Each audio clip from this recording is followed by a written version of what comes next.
नमस्कार. जिच्या उत्तुंग भरारी पुढे गगनही ठेंगणे भासावे, जिच्या विशाल पंखाखाली सारे विश्व वसावे, अशी मायेची सावली आणि आपली लाडकी बाहुली म्हणजेच आपली लेक असते. आज त्याच लेकीला एका अशा स्त्रीची कहाणी मी सांगणार आहे, जिच्यामुळे आज संपूर्ण स्त्रियांना या समाजात एक मानाचं, एक सन्मानाचं स्थान प्राप्त झालं आहे. भारतातील पहिली स्त्री शिक्षिका, पहिली मुख्याध्यापिका, पहिली स्त्री शिक्षणाची प्रणेती, विद्येची जननी, आम्हा सर्व मुलींचं प्रेरणास्थान अर्थात क्रांतिज्योती सावित्रीबाई फुले.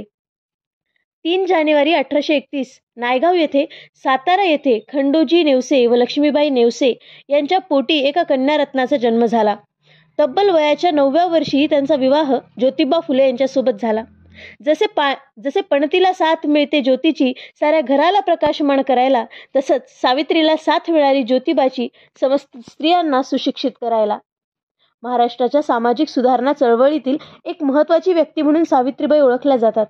सावित्रीबाईंचे स्त्री शिक्षणाचे कार्य एवढे मोलाचे ठरते की महाराष्ट्रात त्यांचा जन्मदिन बालिका दिन व महिला मुक्ती दिन म्हणून साजरा केला जाऊ लागला.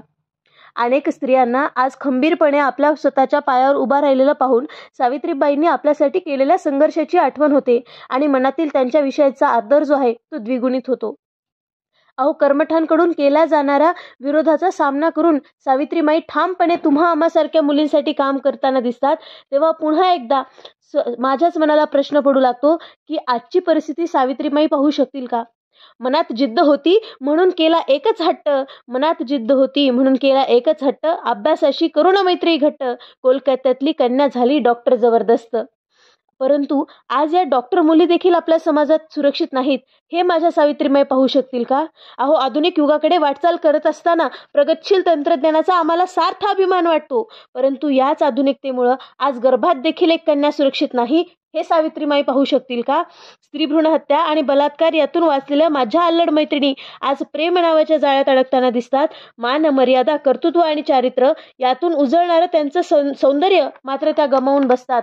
आभासी प्रेमाच्या मागे पळताना आई वडिलांच्या निस्वार्थ प्रेमाला मात्र त्या विसरतात आणि तो मला सोडून गेला म्हणून मृत्यूलाही जवळ करतात. हे माझ्या सावित्रीबाई पाहू शकतील का? तर नक्कीच नाही.